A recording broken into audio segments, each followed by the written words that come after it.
Welcome back, everyone, to Pontos Fathom Hobbies. This is Season 13, Episode 7 of Joan of Arc.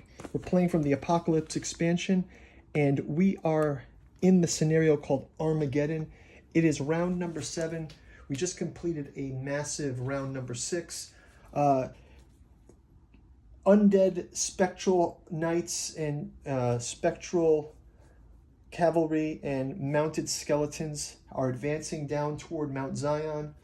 We've got Joan of Arc's troops of penitents, heretics, and devotees and flagellants attacking war and conquest along with 2 angels.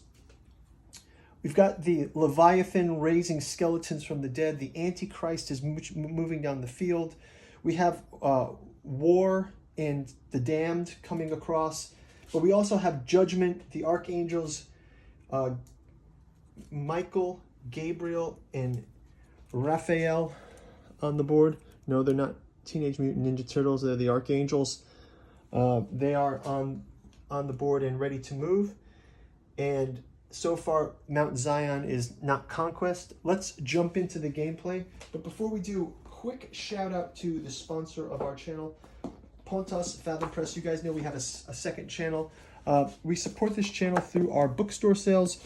This is the series that started it all. August Moldenhauer's Catu Journals Out of Lovecraft's Providence. 3-volume set, but you can start with any volume in this. Genealogy of Cthulhu digs deep into Cthulhu, the Cthulhu lore and its ties to history. Psychoanalysis of Rillier is a study of the Yog-Sothoth theory around Rillierian script and the Necronomicon fragment. And then the archaeology of Yog-Sothoth. Check these out. You can also get a digital copy of Genealogy of Cthulhu for as little as $1 on our Patreon page.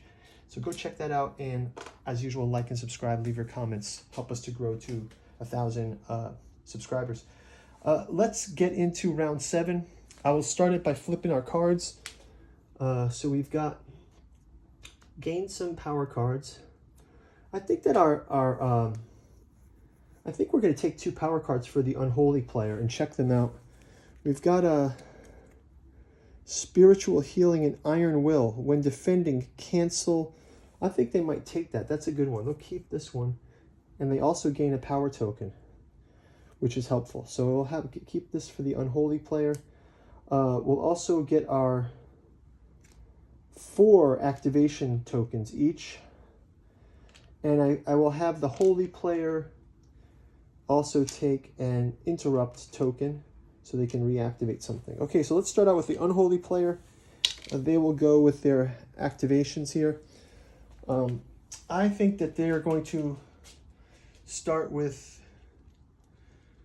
they'll move these troops downward to here. Let's move these down.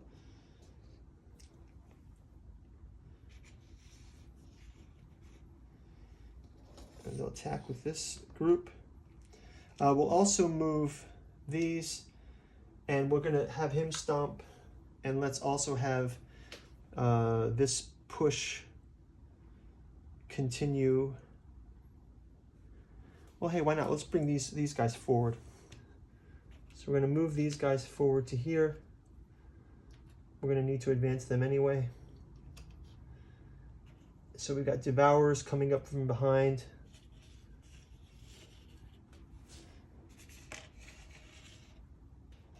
We've got Gargoyles, Voracious Demons, and Winged Demons all coming up from here. So let's move these in. We'll also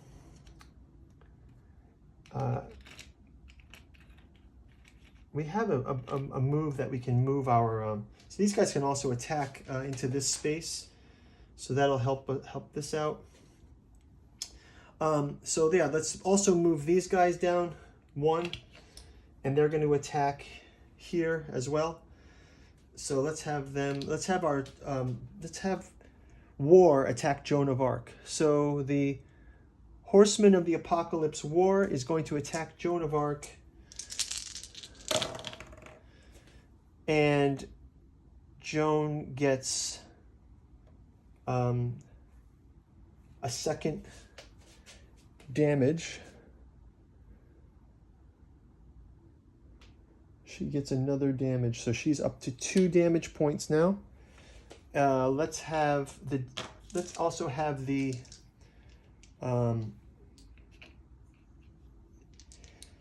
let's have these 2 damned also attack her. So the damned will attack her. She has this defense. They have this attack. And the damned, that's 2 more attacks. So Joan is killed. Joan of Arc is gone. So that was it for Joan of Arc. She is out of the battle. I do see that she does have the standard bearer. Let me just see what that power that the standard bearer gives. There may be a power that saves her. Let me just double check here. It says that the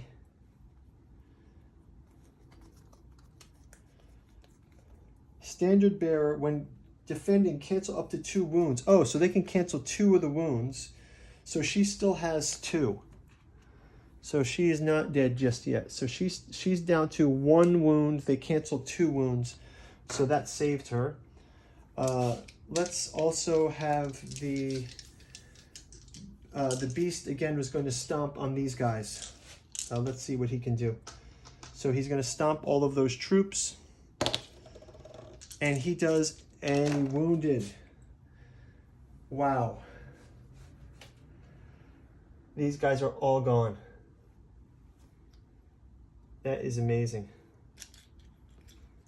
Let me go get a tray so I can swap these guys out. So the Leviathan, I got a tray here. The Leviathan has smashed all of these. That is grim for the forces of Holy. This is a massive attack. I think we're going to have to get the Griffin attacking and maybe Judgment and the Lamb of God activated in our next round. Let's go ahead with these guys have attacked.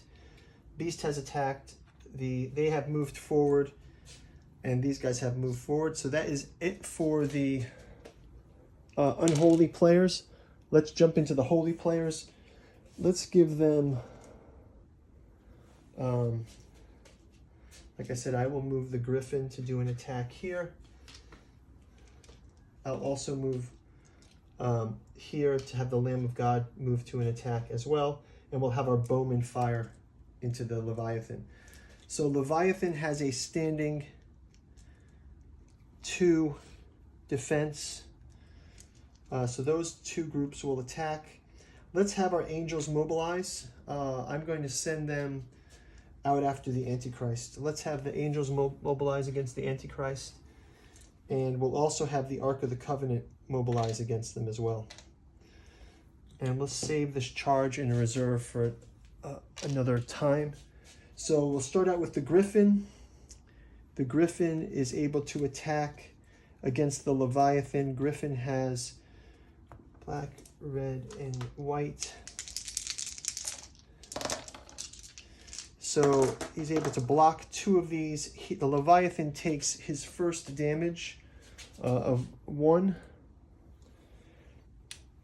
We'll also have the Lamb of God attacking. Lamb of God attacking.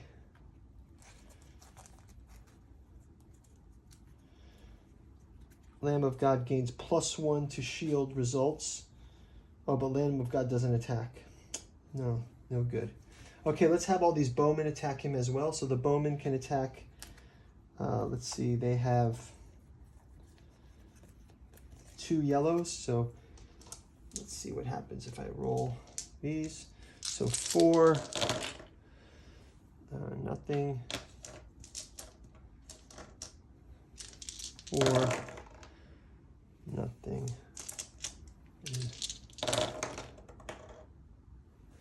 And the bowmen are able to do 2 more damage to the Leviathan. So Leviathan has 3 total damage. Let's go ahead and have our angels attack the Antichrist. So Antichrist is there on the board. Let's see what his stats are like. He has 2 yellow.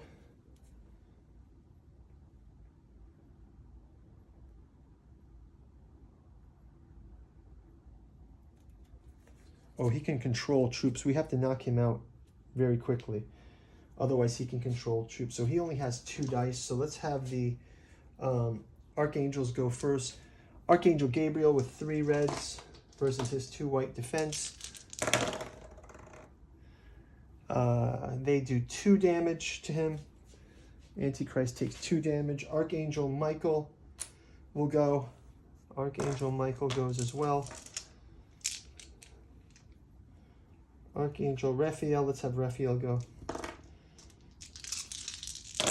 Raphael goes against the Antichrist, who completes the damage. Antichrist has been pulled from the game. So another defeat for the forces of the Unholy. And that's going to wrap up round number 7. We're coming up to the last round, round 8. Oh no, one more attack here. No, we did that already. The Griffin already attacked. It's finished. Okay, so we're coming up to round 8. The stakes are not looking good for the forces of the Unholy. Let's see what happens in next round. We'll clean up the board, and we will see you guys in round number 8, the final round, the exciting conclusion to the Armageddon. Thanks for watching. Talk to you later. Bye-bye.